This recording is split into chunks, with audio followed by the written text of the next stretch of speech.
Hello, everybody. It is I, everybody's favorite figure collecting Lobo, and we are back once again for another riveting episode of Figure Friday. Oh, yes, it is that special time of the week where we spend some quality time together and basically nerd out about all things figure, Funko, merchandise, memorabilia related of all kinds, shapes, colors, and sizes. You best believe anything of that sort you're going to find right here on this channel. Hello, Roblox, where I see you, man. How are you this evening, man? How are you doing? How you doing? I need to know. How are you doing? Let me see here. Let me fix that. Where's it? Okay. Good. Okay. Lovely. Well, yeah, folks. I do let you guys already because we have a pretty exciting episode tonight. Like I'm not gonna lie. But before the holiest moments, if you haven't already, please do me a favor. Go grab yourself something to eat. Go grab yourself something to drink, a snack if you want to, because I want you guys to know this is a green zone, and of course, everybody is welcome. Green Power Ranger reminds me of JDF. Hey, shout out to JDF, man. May he rest in peace. May the goat rest in peace. But go ahead and go help yourself, folks. I figured I could rock some good old agua tonight. Just keep it casual. Yep, Tommy. Ah, yeah. May Tommy rest in peace, man. He will forever be missed. He wasn't just a ranger; he was the ranger. But hey, I mean, shout out to him. Rest in peace. But hey, we're bringing only good vibes this evening. But again, go help yourself, folks. Do what you gotta do to help yourself get comfortable. Because again, we got a very, very exciting episode tonight. So I hope you guys are ready. Hello and good evening, mother. I see you. I see you. Am I coming in clear? Like, am I coming in muffled or anything like that? Because if I am, I do apologize. The Black Dino Thunder Ranger from. Oh yeah, I remember the Black Dino Thunder Ranger. I believe that was the season that I stopped watching, but that was my fault because after Tommy passed, I couldn't really bring myself to watch anything else. Again, that was on me, my personal preference, but still, kind of muffled but clear. Okay, okay. Well, I mean, personally, I mean, I don't. Oh my God, yeah. Hi, Chris. Hello and good evening. How are you? I need to stretch.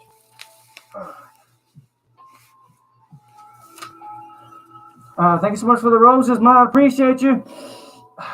Yes, and believe it, I can smell it through the mask. I can smell it through the helmet. You know what I'm saying? I must say they smell divine. I'm glad you're doing great. That's great. Thank you so much. You love this. Hey, I'm glad that you do, heck, because this is another thing that I love doing. Heck, not only helping others smile, but I love being able to cosplay because it's a part of who I am. It's fun. It's really fun. Hello and good evening, Ayoko. How are you, madam?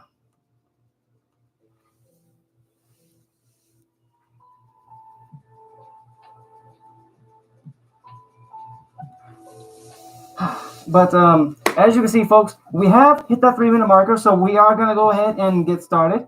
I want to say hello and welcome back for those who are just joining us on this fine Friday evening, or if you're watching this as a highlight, welcome as well. Chris, thanks so much for the share. You're awesome. Appreciate you. Now, tonight, I'm sorry. Tonight is actually pretty interesting because I'm pretty sure you're wondering why I'm in costume or cosplay. And well, I thought that we could actually make this a pretty special. Brittany, thanks so much for the TGIF. I seen you. I see you. Thanks so much. Make sure you tell your man, to actually get some skill on Mortal Kombat. Thanks so much for the heart, me. Appreciate you so much.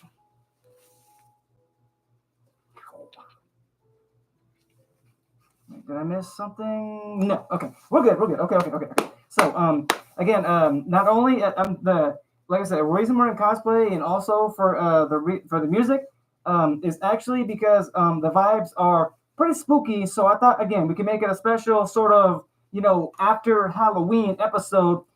Since we didn't get to do a Halloween episode because unfortunately it didn't land on a Friday, but then again it never does for some untimely godly reason. Heck.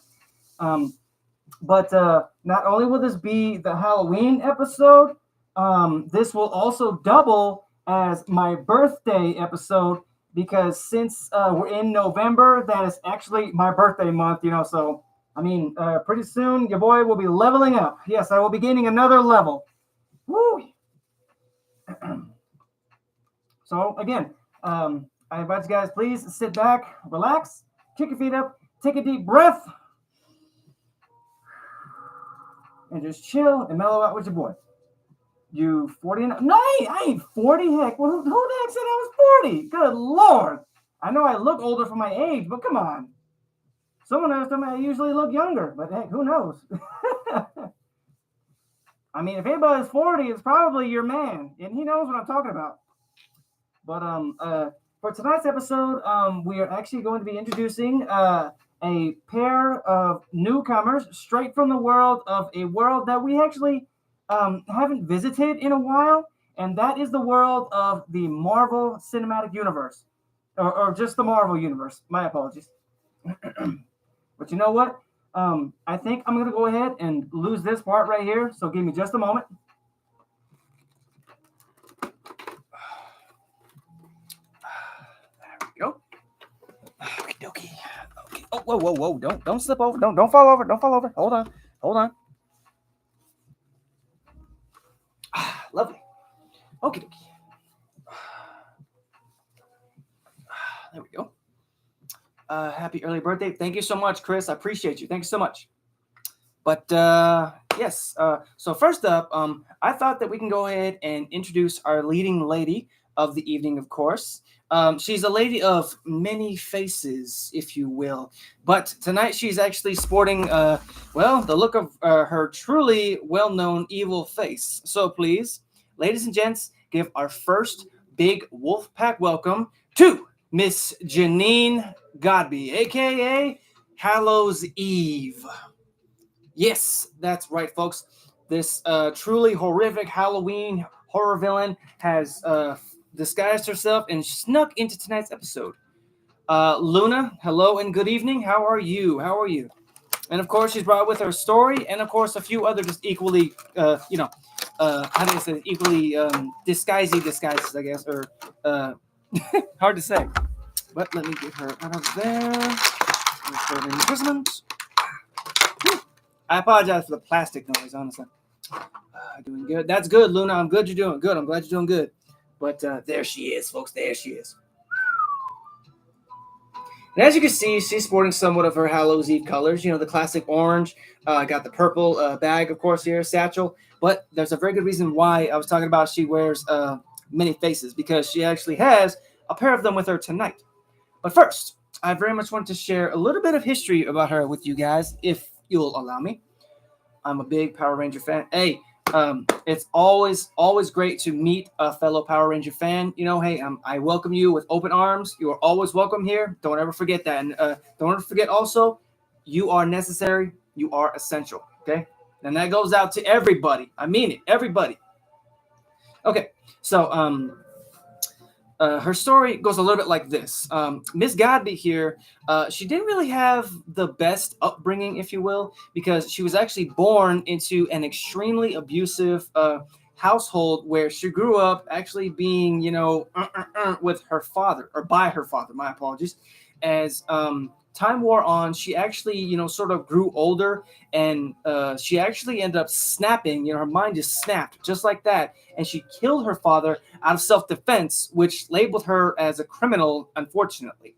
So when she went into hiding, however, she actually took up the name Janine Godby, because that actually doubled as another alias that she went by. I do apologize because I can't remember what the heck it was named, so I do apologize. She would actually become a waitress in a diner, and Janine would later meet wall crawler Ben Riley, of course, aka the Scarlet Spider-Man. Now, I mean, sparks did fly. They did talk a lot, and eventually, they fell in love during, of course, when Ben was actually injured, and later on down the line, he fought one known as Kane, Kaine. And during that time, he actually learned that she actually learned that he was the Scarlet Spider. And of course, that actually acted as an inspiration for her, because she would actually turn herself into the police, And we fast forward to the events of Spider-Man Beyond, and she was actually transferred to Beyond Corporation, where she had a bunch of therapy sessions, and she learned Ben Riley actually became the new Spider-Man of that time. And of course, the two again would later eventually hook up and become lovers once again. And during this time, however, Janine actually had some, suspicions about the two, and of course, further on down the line, and of course, the Beyond Corporation, as their help is actually just, too good to be true. Because I feel like if something like that is too good to be true, then there's usually always got a catch to it, so you got to be wary about that stuff. Sure. Okay, go do your thing. Go do your thing. Don't worry about that. That actually gives me a chance. I want to get a little swig of that here. Lovely. Make sure you guys are hydrating too. Don't forget that. And of course, you're a Gold Ranger Samurai friend. Hey, awesome, dude. Really, I can't say that I've seen the Samurais episode yet, but it is definitely on the watch list, and I will definitely be adding it to the watch list. I'm gonna watch it. Trust and believe. Okay, so oh god, where was that? She had suspicions about the. Oh yeah. And sure enough, the Beyond Corporation actually was gaslighting Ben Riley into losing his memories. So they could actually use him as their pawn, and later dump a sort of chemical and very dangerous goo on him, which actually transformed him into a villain known as Chasm. And we kind of fast forward a little bit more to what was known as the Dark Web era, when Ben actually teamed up with Godby to take the revenge on the world for their mistreatment.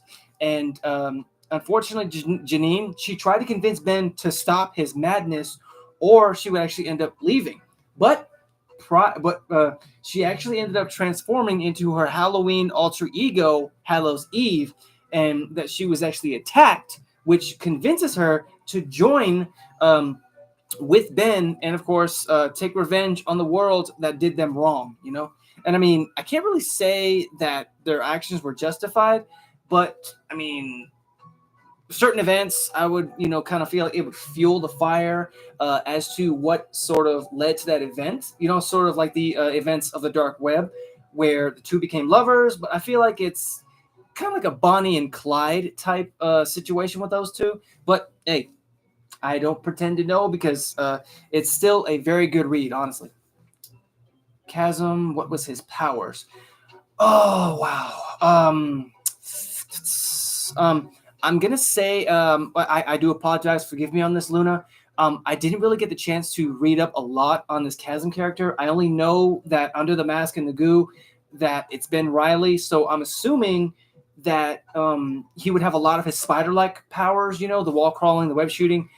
He might have some type of other abilities mixed in with the goo, and of course. But again, he is on the list to be introduced later down the line. You have my word on that. Trust me. Now, before we get into the fun facts, remember when I told you guys she was a lady of many faces? Well, she actually ended up bringing a pair of them with her this evening. Don't need to just get them out of this tape. Ooh, the devil's tape is really hurting me right now. Woo! And she also comes with 4 interchangeable hands. There's 2 of these and 2 of these. So please don't make her use them. Okay, put that right there. Thank you. Now, this one right here is actually a Dracula vampire mask. Show that to you guys there. Because again, we're not only coming at you live from TikTok, but also we're coming at you live from my YouTube channel as well. So feel free to hit the subscribe button on that, so that way you guys won't miss a single episode. And of course, she does come with this little number right here, which is like a devil type mask with a nasty grin on it. Now, these are much more than fashion statements, folks. No, these actually have very unique properties, if you will. Allow me to explain in the fun facts section. The masks, they're actually used as weapons, if you will. Whereas like the vampire one, she can actually use that to bleed her enemies from like a distance, or just like straight up, take a chunk out of them if she wanted to. And the devil one, it actually acts as a curse giving mask. So I mean, from like a number of bad luck or just accidents, nasty accidents, that's basically what that mask would entail. So I think that's really cool, really unique, ability that she has right there. Um, and these actually aren't the only two that she carries. She actually carries a werewolf mask, a mummy mask, a ghost mask, a witch mask, and even an insect mask. Now, I did find out something interesting about that. Did you guys know that the insect mask, whenever she wears it, it actually grants her the ability to fly? Yeah, I mean, I kid you not. It's really cool, honestly.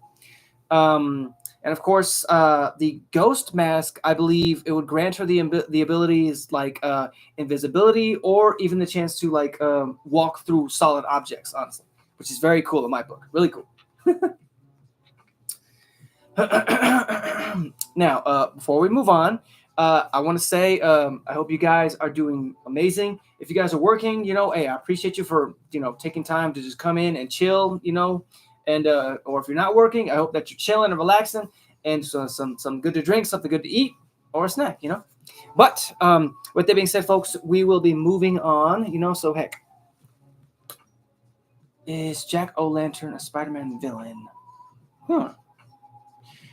That's actually very interesting that you asked me that question, Luna, because next up, we are actually going to be taking a sort of, stab, if you will, into the mercenaries world to introduce our next guest of the evening, who, well, definitely isn't a Halloween decoration, but so much more. Because, ladies and gents, allow me to introduce Mr. Jason McIndale Jr., a.k.a. Jack O'Lantern.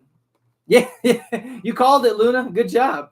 But that's right, folks. The pumpkin-headed Merc of Halloween has also flown into tonight's episode, and of course, brought with him more than a smiling opportunity, a smiling face, but a story, if you will. Now, before we do that, folks, I'd very much like to get him out of his plastic imprisonment. Lovely. Dang, he's got lots of accessories and stuff about him. But before that, okay, that looks like a glider of some sorts. Oh, really cool. Oh, I see it. Yeah. Hold on. Let me get him out. Hang on. Okay, there. Ooh, he looks awesome. Check him out. Now, as you can see, folks, he's actually sporting the trademark look of him, which is, of course, the green, the flaming head, which, of course, hence the name Jack-O-Lantern. Heck, I'll show you guys here on the tube. And of course, I'm assuming that these little numbers right here, they act as, like bombs, kind of like the Green Goblin or the Hobgoblin does. But I'm sure that this guy's story is a little different than that. Jack-O-Lantern, what's his story? Well, allow me to elaborate for you, Luna. His story goes a little bit like this. He was actually a CIA agent. He was transferred from the Marines, who actually proved to be too dangerous and extreme, if you will, for his superiors to handle. Now, he actually ended up becoming a mercenary in the process, and would later prove to have a very extensive and very lucrative career as a supervillain. Starting off as a foe of one known as only as Machine Man, Macendale here would actually go on to be an absolute menace to the wall crawler known as Spider-Man.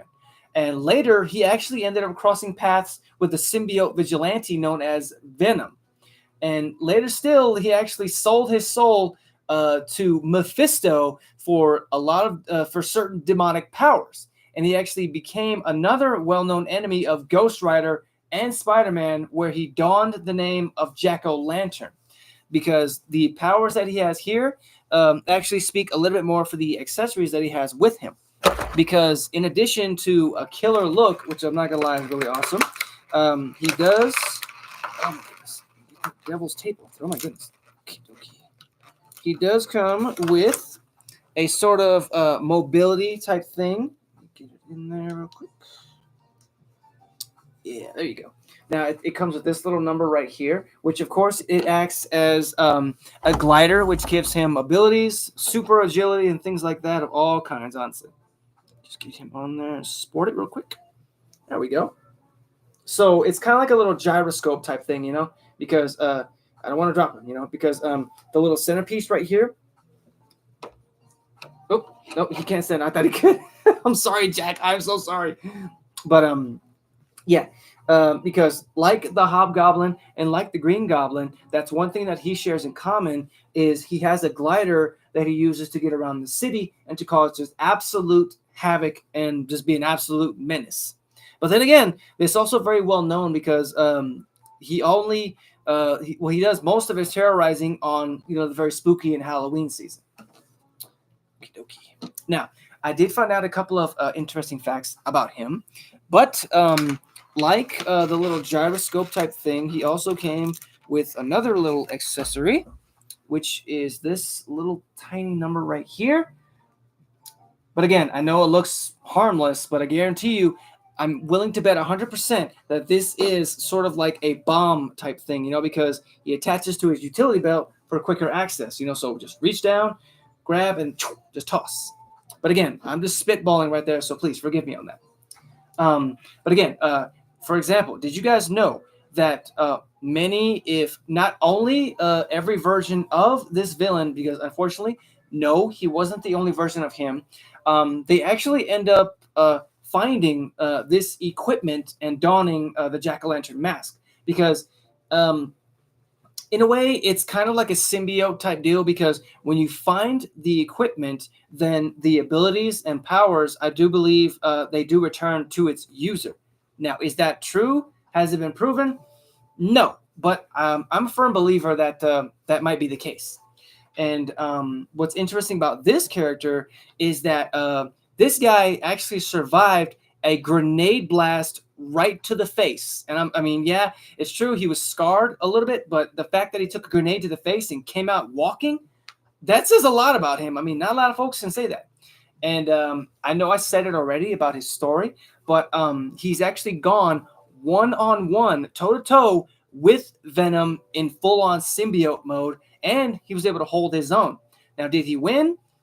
I don't know, very unlikely, but still, that's a pretty good feat in my book, honestly. I think that's really cool, honestly. Oh, Lord have mercy. So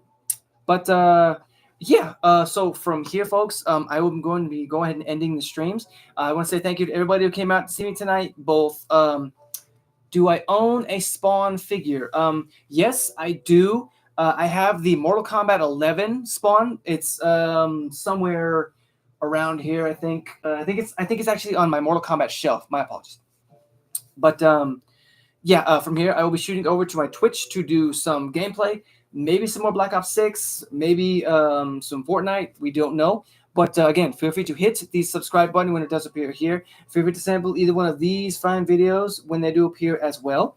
And of course, I look forward to seeing you guys next week for another riveting episode. So that way I can tell you guys all about what happens, and of course, during the day, and of course, introduce some new additions. So until next time, guys, stay safe, stay awesome, stay weird, stay yourselves, be zen as always. Peace, and of course, it is morphin' time.